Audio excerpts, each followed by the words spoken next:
Nah, bismillahirrahmanirrahim. Assalamualaikum warahmatullahi wabarakatuh. Nama saya Eka Meladi Ayuning Tias dari PGRI semester 5. Nah, di sini saya akan menjelaskan tentang perempuan haid dalam tinjauan hukum Islam.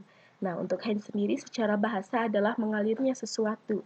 Dalam munji fi al-lughah, kata haid tanpa menjelaskan asal-usul dan padanannya berasal dari kata hada, haidan, yang diartikan dengan keluarnya darah dalam waktu dan jenis tertentu.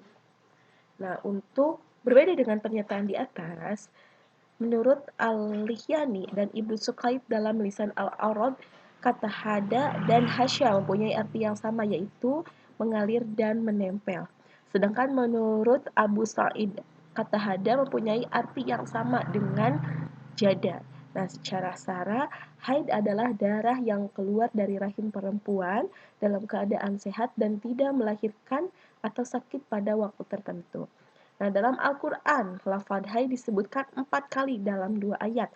Sekali dalam bentuk fi'il mudhari, present and future, atau yahid, dan 3 kali dalam bentuk isi masdar. Masalah haid dijelaskan dalam firman Allah dalam surat Al-Baqarah ayat 22 yang berbunyi, A'udzubillahi minasyaitonirrajim. Bismillahirrahmanirrahim. Wa yas'alunaka 'anil mahid.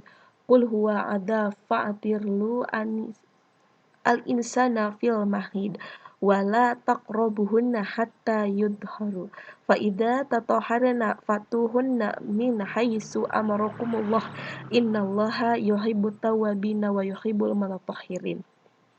Mereka bertanya kepadamu tentang haid. Katakanlah, haid itu adalah kotoran. Oleh sebab itu, hendaklah kamu menjauhkan diri dari wanita di waktu haid. Dan janganlah kamu mendekati mereka sebelum mereka suci. Apabila mereka telah suci, maka campurilah mereka itu di tempat yang telah ditentukan oleh Allah Subhanahu wa Ta'ala. Sesungguhnya Allah menyukai orang yang bertobat dan menyukai orang yang mensucikan diri. Nah, sebab turunnya ayat ini dijelaskan dalam hadis riwayat Ahmad bin Hambalim dari Anas. Dalam hadis tersebut diceritakan bahwa jika perempuan Yahudi haid, masakannya tidak dimakan dan tidak boleh perempuan Yahudi haid masakannya tidak dimakan dan tidak boleh berkumpul bersama keluarga di rumahnya. Salah seorang sahabat menanyakan hal itu kepada Nabi. Kemudian Nabi berdiam sementara, maka turunlah ayat tersebut di atas. Setelah itu ayat itu turun, Rasulullah Shallallahu Alaihi Wasallam bersabda, lakukanlah segala sesuatu kepada istri yang sedang haid kecuali bersetubuh. Nah, pernyataan Rasulullah Shallallahu Alaihi Wasallam ini sampai kepada orang-orang Yahudi. Lalu orang-orang Yahudi dan mantan penganut Yahudi seperti syok mendengarkan pernyataan tersebut. Apa yang selama ini dianggap tabu, tiba-tiba dianggap sebagai hal yang alami. Nah, atau azan. Kalangan mereka bereaksi dengan mengatakan apa yang disampaikan oleh laki-laki itu, kata Rasulullah, adalah suatu penyimpangan dari tradisi besar kita. Usaid bin Hudayr dan Ubad bin Bashir melaporkan reaksi tersebut kepada Rasulullah Shallallahu Alaihi Wasallam. Lalu wajah Rasulullah Shallallahu Alaihi Wasallam berubah karena merasa kurang enak terhadap reaksi tersebut. Nah, dan kami, Usaid ibn Hudayr dan Ubad bin Bashir, mengira beliau marah kepada mereka berdua. Nah, mereka berdua langsung keluar, atau sebelumnya beliau menerima air susu hadiah dari mereka berdua. Lalu Rasulullah mengutus orang-orang untuk mengajar mereka dan memberi mereka minum susu, sehingga mereka berdua tahu bahwa Rasulullah tidak marah kepada mereka. Nah, masalah haid juga diceritakan dalam hadis Nabi yang diriwayatkan oleh Bukhari. Aisyah berkata, kami keluar bersama Nabi untuk melaksanakan haji. Ketika kami sampai di Sarif, lalu mengalami haid. Lalu Nabi bertanya, apa yang membuatku menangis? Aku menjawab, sepertinya aku tidak bisa berhaji tahun ini. Rasulullah bersabda, apakah engkau sedang haid? Aku menjawab, ya. Rasulullah bersabda, itu adalah sesuatu yang telah Allah tetapkan untuk anak-anak perempuan Adam. Nah, biasanya perempuan pertama kali haid ketika berumur 12 sampai 15 tahun. Nah, terkadang ada yang juga perempuan yang sudah mengalami haid itu sebelum umur tersebut. Contohnya seperti 9 tahun, dari 9 tahun sampai 17 tahun. Nah, keadaan ini tergantung kondisi fisik dan psikis dari wanita tersebut. Nah, para ulama berbeda pendapat mengenai batasan umur untuk perempuan haid. Sehingga ketika ada perempuan yang mengalami haid sebelum atau sesudah batasan usia tersebut, bisa dipastikan darah yang keluar dari rahim perempuan adalah darah penyakit dan bukan darah haid. Perbedaan itu disebutkan tidak adanya penjelasan dari nas mengenai hal itu. Nah, para ulama menetapkan batasan itu dengan melihat keadaan dan kebiasaan dan keadaan perempuan itu. Nah, menurut Hanafi, usia perempuan ketika pertama kali haid adalah 9 tahun, Komariah atau 354 hari, dan umur berhentinya haid adalah 55 tahun. Nah, sedangkan menurut Maliki, perempuan itu mengalami haid dari umur 9 tahun sampai 70 tahun. Nah, menurut Syafi'i tidak ada batasan umur bagi berhentinya masa haid. Selama perempuan itu hidup dan masih mungkin terjadi padanya, tetapi biasanya sampai umur 62. Hambali batas akhir umur perempuan haid adalah 50 tahun. Hal ini berdasarkan kaul Aisyah. Ketika perempuan sampai umur 50 tahun, dia sudah keluar dari batasan haid, dan juga menambahkan perempuan tidak hamil setelah ia berumur 50 tahun. Nah, untuk ciri-ciri darah haid menurut Nabi adalah yang pertama itu warnanya hitam. Yang kedua pekat, mencolok karena sangat panas. Keluarnya darah tersebut untuk memberikan manfaat. Nah, baunya berbeda dengan darah-darah yang lain. Warnanya sangat merah. Nah, untuk perbedaan haid, nifas, dan istihadah, ada 3 macam yang keluar dari kemaluan perempuan, kan ada darah haid, darah nifas, dan darah istihadah. Nah, tapi di sini saya akan menjelaskan tentang haid saja.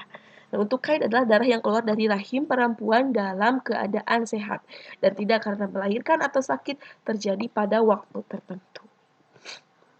Nah, untuk perhitungan siklus haid dan istihadah dengan beberapa cara. Pertama, dengan membedakan sifat darah haid dan darah istihadah. Kedua, dengan melihat kebiasaan haid yang sebelumnya. Ketiga, dengan melihat kebiasaan haid perempuan pada umumnya. Nah, untuk masa haid dan masa suci, para ulama berbeda pendapat. Nah, untuk masa haid dan masa suci ini, para ulama itu berbeda pendapat mengenai lamanya masa haid, di mana menurut Syafi'i dan Ahmad, paling sedikitnya haid adalah sehari semalam, dan yang paling lama adalah 15 hari. Sedangkan menurut Abu Hanafiyah, paling sedikit 3 hari 3 malam. Nah, dan jika kurang dari itu, disebut darah fasad, dan paling lama haid adalah 10 hari. Itu disebut. Nah, untuk menurut Maliki sendiri tidak ada batasan minimal dan batas maksimal bagi haid. Walau hanya keluar 1 tetes sudah terhitung haid.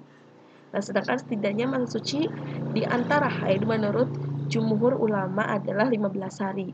Karena dalam 1 bulan biasanya perempuan mengalami siklus haid dan suci, sedangkan maksimal haid adalah 15 hari. Sehingga minimal suci adalah 15 hari juga. Nah, menurut Hanafilah, sedikitnya suci di antara haid adalah 13 hari. Seperti yang diriwayatkan Ahmad dari Ali. Sesungguhnya seorang perempuan yang ditalak suaminya datang kepada Ali. Dia bertanya, sedang haid di hari yang ke-13. Nah, untuk selanjutnya, dalam kitab Talmud disebutkan bahwa akibat pelanggaran Hawa atau Eva di surga, maka kaum perempuan secara keseluruhan akan menanggung 10 bulan penderitaan. Dari yang pertama, perempuan akan mengalami siklus menstruasi. Dan sebelumnya Hawa atau Eva tidak pernah mengalaminya. 2. Perempuan yang pertama kali melakukan persetubuhan jika mengalami rasa sakit.